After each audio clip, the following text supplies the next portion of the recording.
大家好，今次咧係講情債嘅。今次咧就係呢一位 client 咧都係女性嚟嘅。佢咧就想問下佢同佢媽媽嘅關係。咁佢媽媽咧就係好黐佢嘅，成日都係要揾佢嘅。咁佢就覺得有啲奇怪。點解佢唔係揾爸爸啊，或者係其他嘅家人咧，但係就成日揾佢。咁當然啦，阿媽同阿女嘅關係咧，就無可否認咧係特別係親切嘅。好多時啲媽咪咧都係中意黐住阿女嘅，咁呢個都係好正常。但係咧，我呢個client 就係覺得實在係唔係好正常嘅嗰一種嘅黐住，咁所以佢就想睇下佢哋嘅前世啦。咁帶咗佢入去元神宮度睇嘅時候咧，佢就發現咧，原來佢嘅曾經嘅前世咧係一位和尚嚟嘅。咁佢因為係出家人啦，咁所以咧就唔可以結婚啦，唔可以有情愛嘅。而當時咧就有一位女士咧係十分之中意佢嘅，就成日都會去廟嗰度啦，去揾佢啦，揾佢傾偈啦，去成日都要見到佢嘅。而嗰一位嘅女士咧，其實就係佢今世嘅媽媽啦，即係前世咧係一個好中意佢嘅人，而今世咧就變咗做佢媽咪嘅一個角色。咁點解件事會變成咁嘅咧？其實就係因為佢媽媽好中意佢喺前世裏邊，咁佢愛上咗呢一個唔應該愛上嘅和尚啦，應該係講。咁佢嘅因為我嘅當事人咧，佢前世一位和尚唔可以同任何人拍拖或者結婚，佢亦都對呢一個女士咧，其實係冇愛意嘅，純粹係一個信徒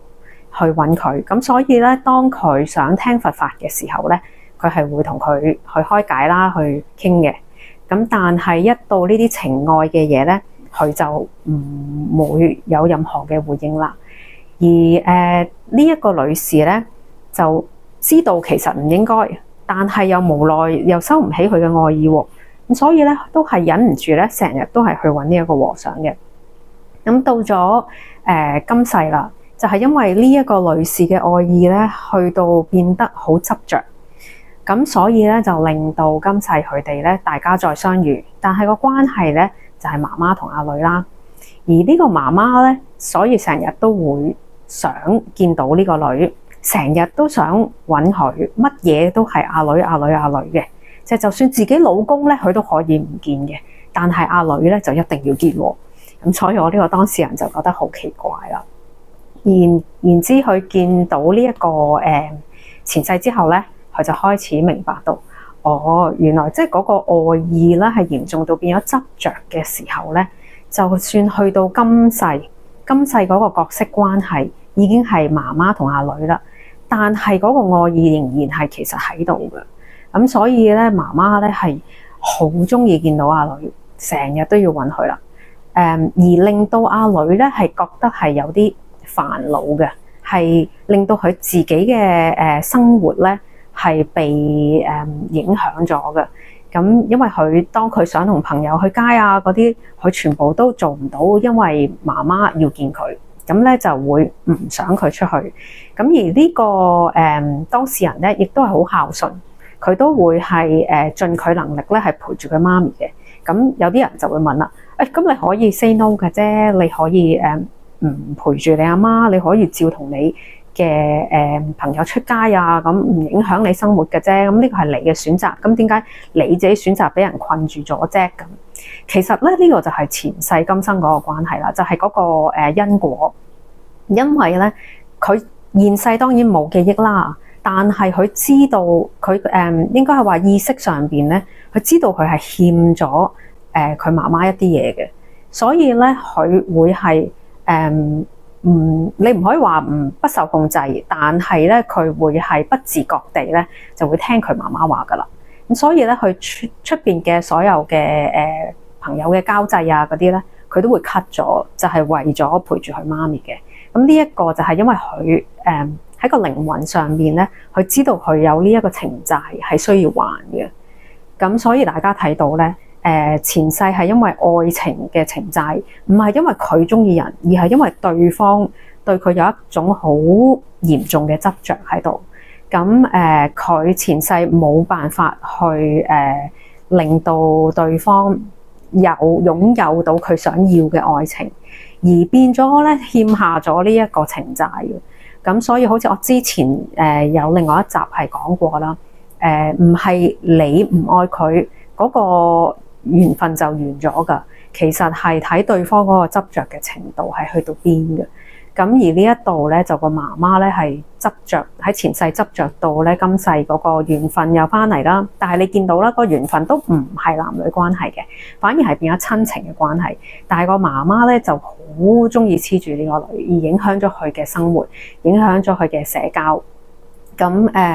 但係阿女咧就唔會話覺得因為咁樣樣而去少見媽媽，因為佢嗰個心裏邊喺個靈魂層面上面，佢係感覺到有啲嘢係需要還翻俾個媽媽嘅，所以咧佢就會照樣聽話，即係寧願唔同朋友出去啊，即係越嚟越少朋友，佢都會選擇係陪住媽咪嘅。咁呢一次同佢睇到個前世咧，就幫佢解開咗一個結，就係點解媽媽成日扯住我嘅咧？真係扯到我咧人都癲啦咁樣樣。咁原來個原因咧就係因為佢係喺度還緊債，所以佢樂意去陪佢媽咪嘅。咁我都同呢一位當事人講，咁你嘅孝順咧係其實會得到回報嘅，係一個好大嘅功德嚟嘅。喺我哋佛教裏邊所講啦，孝順係好緊要嘅。咁當然啦，喺唔同嘅情節裏邊或者唔同嘅事裏邊，唔可以好一概而論嘅，因為我都有遇過咧，有啲 client 嘅家人啦，或者係父母咧，係比較諗嘢上係比較偏激，有啲係偏歪咗嘅，就會用道德咧嚟勒索我嘅客人嘅，會有呢啲情況，咁所以我就唔可以一概而論啦，咁啊睇返個別情況嘅，所以呢個客人咧佢嘅呢個孝心咧係十分之好嘅，而佢同佢媽媽關係其實都係好好嘅，只不過佢係覺得已經有少少唞唔到氣嘅地步，點解會咁樣嘅咧？而家佢知咗之後咧，佢嗰個心結解開咗咧。咁佢就好接受，好願意去陪伴嘅，因為佢知道某層面上係還債啦，亦都係一個孝順好大嘅功德啦，所以都係好事嚟嘅。咁今日講到呢度啊，我哋下次再傾，拜拜。